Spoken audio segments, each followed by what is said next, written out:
आज बनवूयात पोहा डोसा। त्यासाठी इथे 1 वाटी पोहे घ्यायचे आहेत आणि 1 कप रवा घ्यायचा आहे। तर पोहे आपल्याला स्वच्छ धुवून घ्यायचे आहेत, त्यानंतर मिक्सरच्या भांड्यामध्ये टाकायचे, रवा टाकून घ्यायचा आहे। इथे मी अर्धा कप दही घेतलेला आहे, चवीपुरतं मीठ टाकायचं आणि थोडंसं पाणी टाकून छान मिक्सरला फिरवून घ्यायचं आहे। छान अशी पेस्ट करून घ्यायची। तर बघू शकता अशी पेस्ट करून घेतलेली आहे। तर ह्याला एका पातेल्यामध्ये काढून घेऊयात। त्यानंतर याच्यामध्ये टाकायचा आहे खायचा सोडा।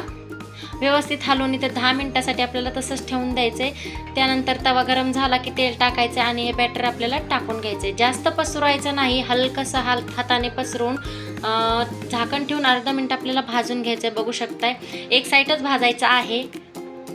सुंदर अशी जाळी आलेली आहे। मी दुसरं पण तुम्हाला करून दाखवते।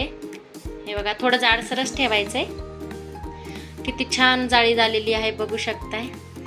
तसे झटपट 10 मिनिटांमध्ये बनवून तयार होतात।